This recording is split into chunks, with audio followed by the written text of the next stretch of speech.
And remember that at the beginning, it's exciting. It's fun. You're like, oh, I'm going to learn this language. I'm going to learn this instrument. It's going to be so fun. But then it quickly becomes boring and tedious and hard. And you're just like, it's not worth it. It's totally worth it. You're only going to get results when you stay consistent.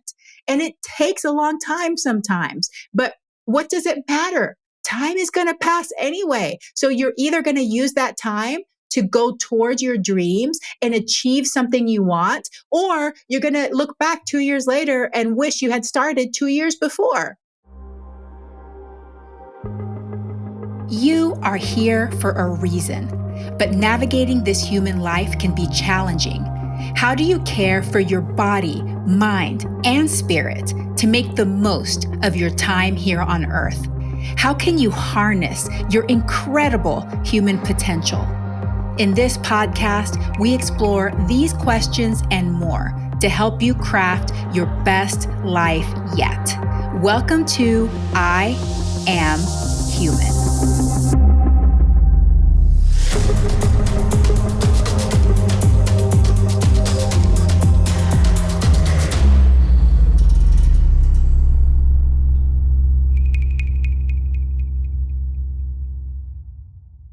The information on this podcast is for informational and educational purposes only. It is not meant to replace careful evaluation and treatment. If you have concerns about your health or well-being, please consult a healthcare professional. Hello, humans. I am your host, Dr. Yami, and I am so happy to be here with you today. Thank you so much for joining me. And if you have not already, please rate and review my podcast and share it with anybody that you think would benefit from this information. So today, we're going to talk about creating a vision for your life. And what does it mean to be human? So to be human, it means to potentially float around aimlessly, just surviving, letting the wind carry you where it will. And it also means to craft a clear vision for your life and forge forward on a path of your own creation. So today we're going to talk about how to create a vision for your life and start to execute that vision one step at a time. And I'm recording this in January of 2024. I love the new year. I feel like it's a great time to reset, refocus, get clear on your vision. I also do this around the time of my birthday, but it's never a wrong time to do it. If you're feeling stuck, if you're feeling like you need that little push to move you forward, if you're feeling like you're wanting something new, you can do these exercises anytime. You could do them every quarter. You could do them once a month. It's never bad to do them if you are the type of person who wants to have a clear vision of your life and forge your own path. Not everybody wants to, not everybody has to. Like I said, to be human means to be in potentially both ends of the spectrum. Sometimes there's times in our life where we don't feel like having goals and we just want to see what happens and just kind of mosey along and explore without really any purpose. And that's fine. But if you're at a time of your life where you want to get clear, you want to have certain results, then this is the episode for you. And I'm going to break it down into 4 steps. It's super fun. And like I said, you could do this at any time. But before we begin, I want to share with you some quotes that really helped me when I was creating this podcast. And initially, I used these exercises in a vision board workshop that I did live at the studio here at Nourish Wellness in December of 2023. And it was so powerful and it felt so magical. And so I wanted to bring this to you. But let me share these quotes. The first 2 are from Brendon Burchard. When you have nothing to aim at, you have no reason to organize and master yourself. No goals, no growth, no clarity, no change.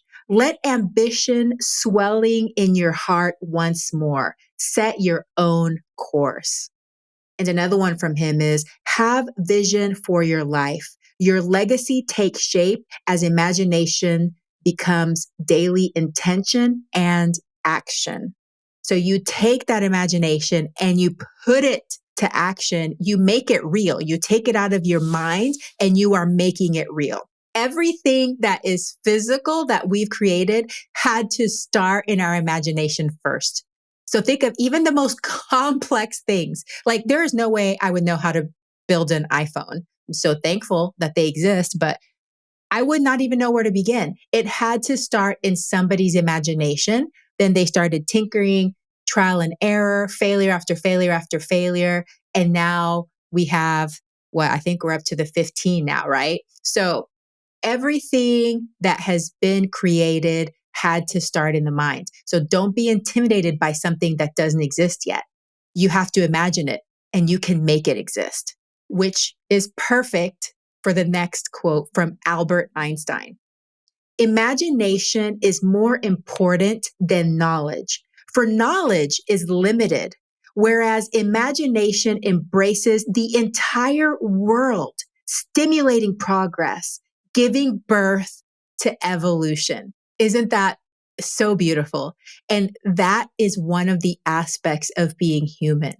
Believing that the impossible is possible, believing that you have the ability to craft your life the way you want it. Don't let anybody tell you no. Don't let yourself tell you no, because that's usually the biggest block is your own self.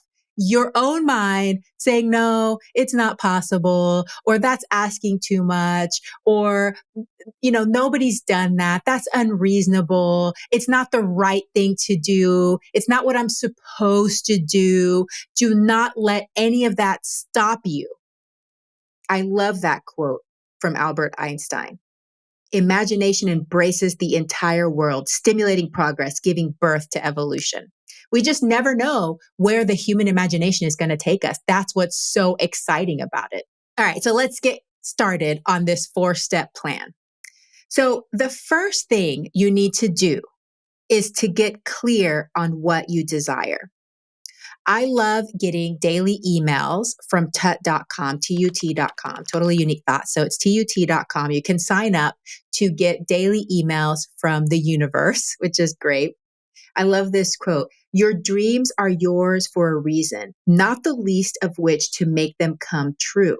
So the first thing is you want to allow yourself to dream. You need to allow yourself to put on paper what you truly desire, no holds barred, okay? Give yourself permission to pursue what you want. And I want you to ask yourself this. If you knew that you couldn't fail, if you knew that you could not fail, it is 100% guaranteed that you are going to achieve this, and anything is possible. Like I said, there is nothing that's not possible. What would you truly desire? And I mean it. I want you to go wild. If it's a desire that's been placed in your heart, I want you to put it down on paper.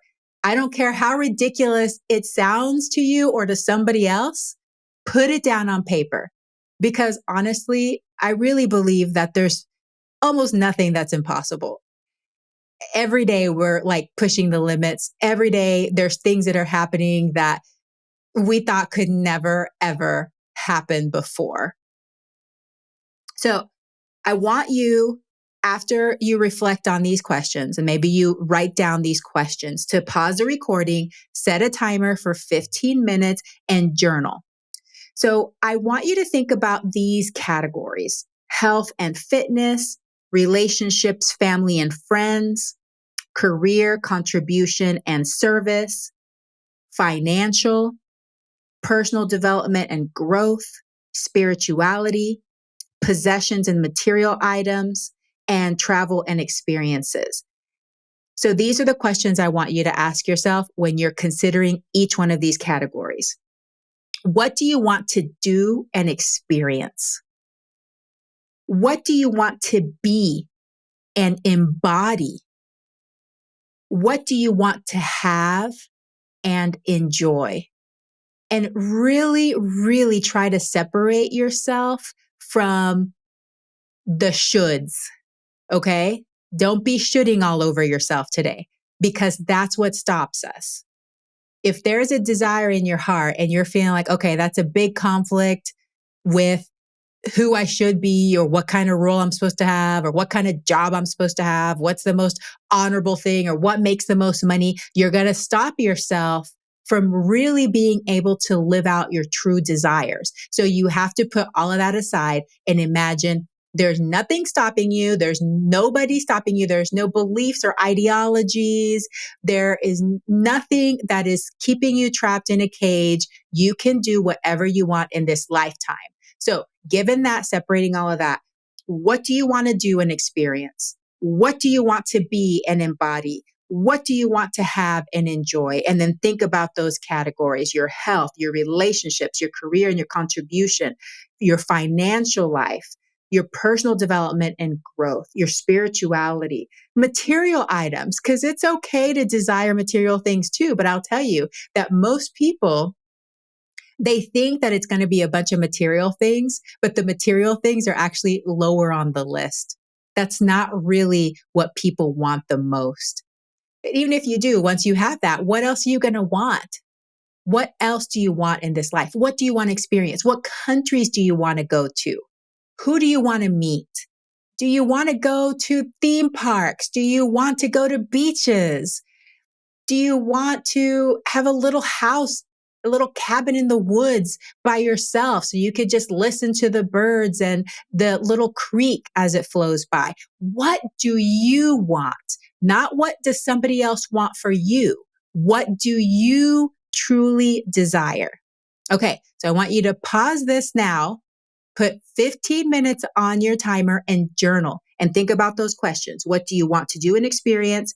What do you want to be and embody? What do you want to have and enjoy?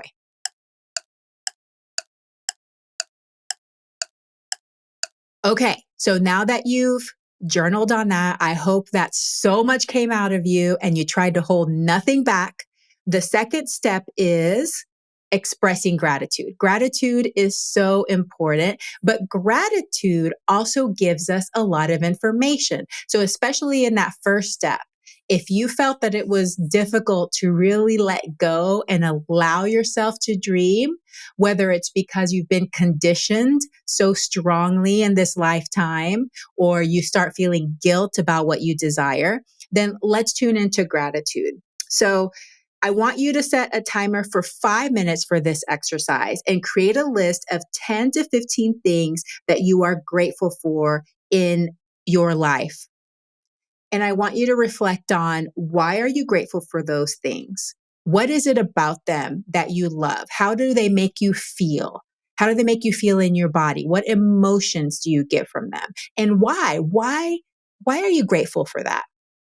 And then I want you to determine, do you want more of that thing?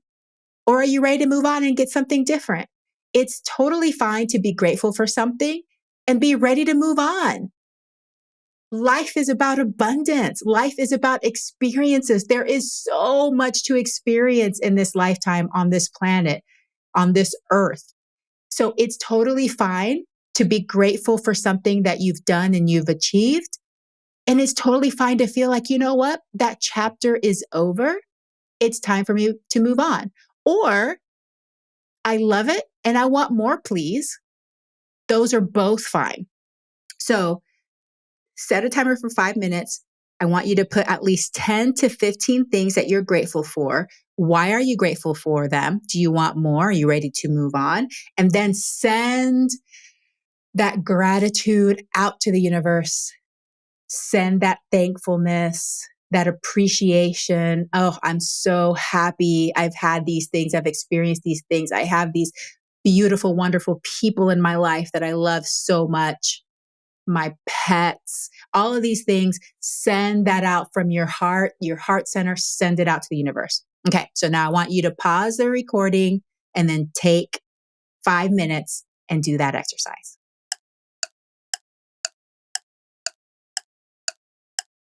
Okay, so now the third step, which is one of my very favorites is to create a bucket list. If you've never heard of a bucket list, that is a list of things you want to do, experience, have, embody, basically going back to that first step. You're going to use that first step, what you journaled on, and create your bucket list. And I want you to create a list of at least 10 things you want to do, be, or have before you kick the bucket. So basically, before you die, what are the things you want to do? And I love doing this. In fact, my family and I, we all have bucket lists. And every New Year's Eve, we go over our bucket list. We check off the things we did in the previous year. Sometimes we take things off because we decide we don't want to do that anymore.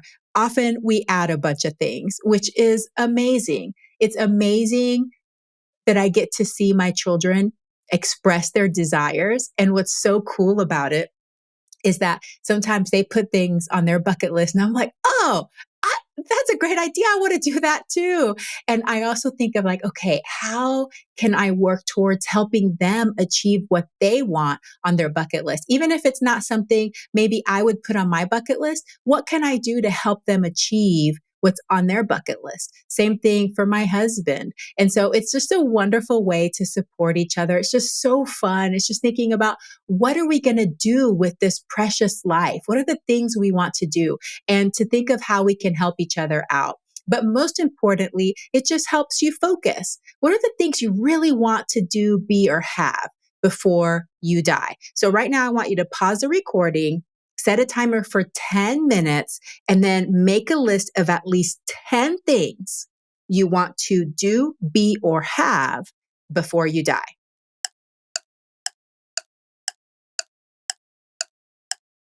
All right. Great job. How are you feeling? I hope that you're really enjoying all these exercises. I love them. I could do them every single day, but we can't just dream, okay? We can't just make lists. We have to take action. So this is the part that's probably the most difficult for everybody is like, okay, we dream, we make these beautiful vision boards. We sit there and we fantasize about, that house that you want on the beach and walking on the beach every morning, but then you don't do anything about it. So the next step is that we need to create SMART goals. Okay. So I've talked about SMART goals before on the podcast, but I want to explain again what they are. So SMART is an acronym that stands for different words and also helps you create goals in this way. Because often people, when they create goals, they're just not effective goals, okay? Because it doesn't help you do the thing. So what are SMART goals? S stands for specific.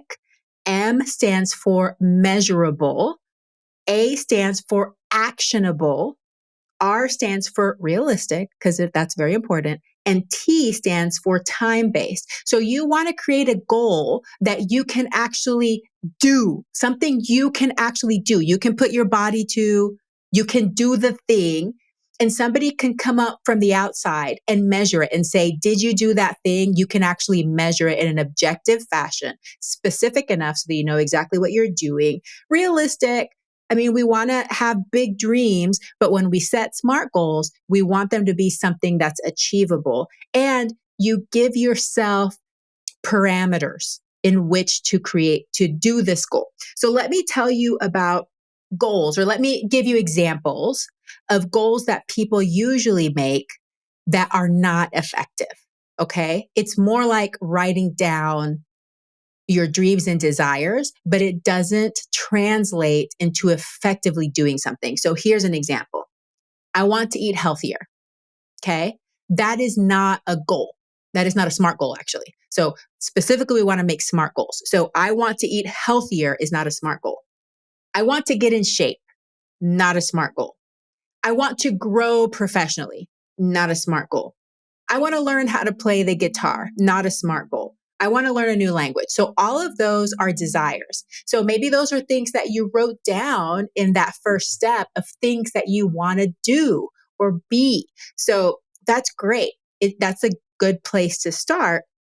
But then we have to make it something we can actually do. We have to give our brain instructions. So just imagine you're taking this desire and you have to tell somebody else how to do it. Like you have somebody that you've hired to do this goal for you. Okay. Let's just imagine it that way. And you'd be like, okay, go eat healthier, and that's not a specific instruction. Okay. So you as the commander in chief of your body and your mind, you need to tell your body exactly what to do. So let's start with I want to eat healthier this year. A SMART goal example would be, I will eat one fruit or one vegetable at each meal 5 days per week.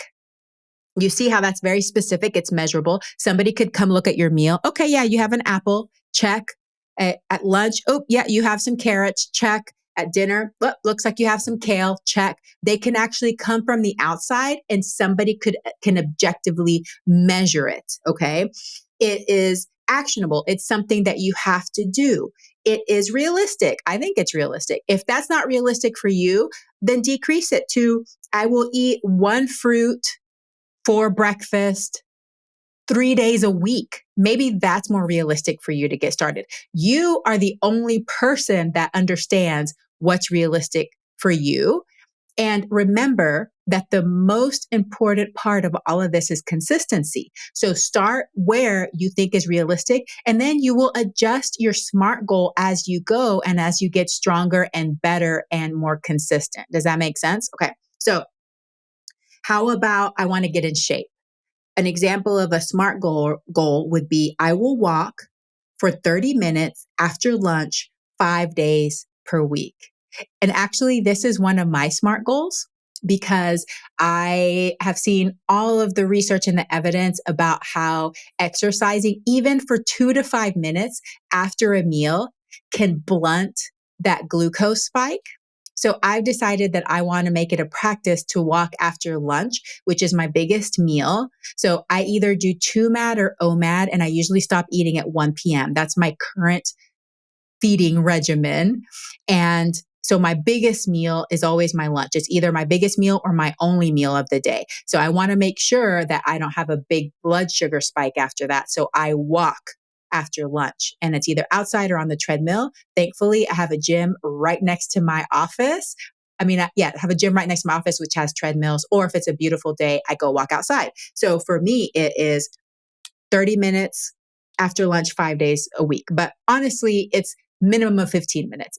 30 minutes ideally. So if I were to rewrite this SMART goal in a way that's realistic for myself, I will walk for 15 minutes after lunch, 4 days per week. That's the most realistic because one of those days is super hectic after lunch. And sometimes I have to go straight into a meeting. So you have to make it realistic for you. Okay. So how about I want to grow professionally? An example of a SMART goal will be, I will read a personal development book for 15 minutes at 8:30 p.m., 6 nights per week. So that is specific, measurable, actionable, realistic for somebody, and time-based. You can make it however you want and whatever you think will help you grow professionally. It might be, I will go to a personal development conference once a year or twice a year, or I will attend the networking lunch twice a month. And you say when that is. The more specific you make your SMART goals, the easier it is for your mind to follow those directions and do that thing. You want to just be very specific. You want to put a time to it. You want to be able to measure it.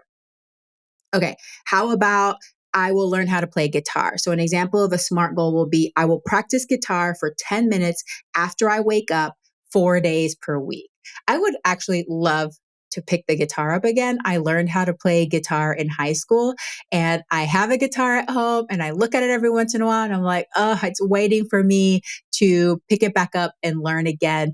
But my brain is making into this big deal. And really, it can just be 10 minutes a day, and it doesn't have to be 7 days a week. I usually recommend that you make a goal that's not 7 days a week. You give yourself some wiggle room, give yourself a little time to get adapted to the goal before you make it harder.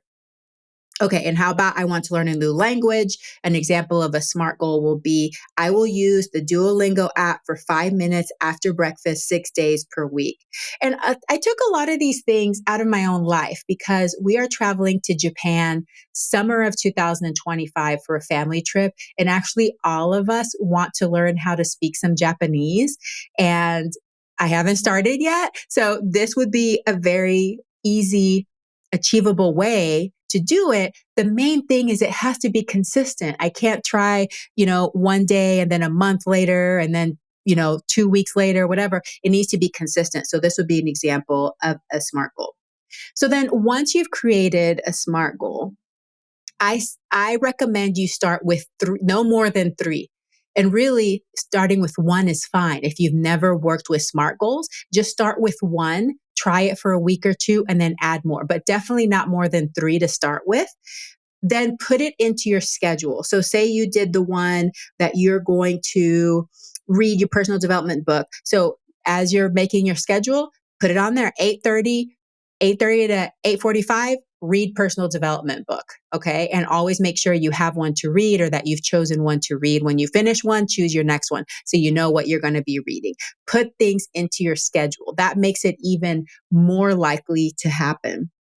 The other thing that you can do is when you have your SMART goals is look at them every single day, write them down, make sure that they're in your consciousness. Don't put them away in a drawer and then forget about them. And then 6 months later, oh yeah, I wanted to do that, huh? No, you have to keep it in the forefront of your mind because we're busy humans. We have so much going on. You have to remind yourself about them. Okay. And then problem solve and tweak as needed, but find a way to stay consistent. Say that you decided that you were going to do something after breakfast, but then you realize that after breakfast it's hectic and you have to take the kids to school. Find a different time, rewrite your SMART goal, and then try that. Don't just give up. It's all about life editing. How can you make these things work so that you can achieve these dreams and desires because you are totally capable of it? You just have to put it into your system, your life system. And remember that at the beginning, it's exciting. It's fun. You're like, oh, I'm going to learn this language. I'm going to learn this instrument. It's going to be so fun. But then it quickly becomes boring and tedious and hard. And you're just like, oh, it's not worth it. It's totally worth it. You're only going to get results when you stay consistent. And it takes a long time sometimes. But what does it matter? Time is going to pass anyway. So you're either going to use that time to go towards your dreams and achieve something you want, or you're going to look back 2 years later and wish you had started 2 years before. So remember, time is going to pass anyway. You might as well use that time to work towards something you want, something you desire, because you deserve it and you can own it. Okay, what else can you do with this information? I mentioned it a couple of times, but you can make a vision board. I love having vision boards. You can put it on your iPad, on your phone, on your computer desktop, where you can see it on your wall in your bathroom. So take images of these desires, of these things that you want, and put them up so that you can see them. That also, in addition to reviewing your SMART goals, is going to help remind you of these things that you're wanting to pursue. And then you can create affirmations. Sometimes we have such disbelief that we can or that we're capable of achieving something that we need to create affirmations to start putting it into our subconscious that we can achieve something. So an affirmation would be a sentence written in the present tense of something you already have. So it could be something like, I am a healthy, fit person. And obviously, that's not the same thing as a SMART goal. It's not going to make it actionable, but it can help you start to believe that you are already embodying that lifestyle, the way of life that you want to be. And so that can help you as well if you're having that problem, if you're having that limiting belief that you can't do something. Okay, that's it. So those are the 4 steps. You get clear on what you desire, express gratitude for what you already have, create your bucket list, create 3 SMART goals. So hopefully you have been able to write down some SMART goals. But if not, as soon as we're done here, you can go ahead and create your SMART goals, write them down, put them where you can see them, and start taking action on them. I hope this was helpful and that you are ready to clarify your vision and start taking steps towards your dream. Remember, a dream without a goal is just a wish. And there's nothing wrong with that. But if you are ready to make your dream reality, to manifest it, to see it come to shape, to see it come to life in front of you, you have to take action. So dream first, dream often, but then create those goals and execute them one day at a time. Thank you so much for listening. It was such a pleasure to be here with you today. And I hope that this is so helpful. If so, please let me know. Give us feedback. podcast@dryami.com. I appreciate you so much. My name is Yami, and I am human. Thank you for listening to another episode of I Am Human. I would be so honored if you subscribe to the podcast so that you never miss an episode. We love our listeners and take your feedback seriously. If you have questions or constructive feedback, you can email us at podcast@dryami.com. That's podcast@doctoryami.com. I am your host, Dr. Yami Cazorla-Lancaster. I Am Human is produced by myself and Alejandra Parra. Graphics designed by Alejandra Parra. Music by Angela Soph with Glowbox Productions and edited by the Castos production team. Remember, human, you are here for a reason. Have fun, explore, and live your life to the fullest.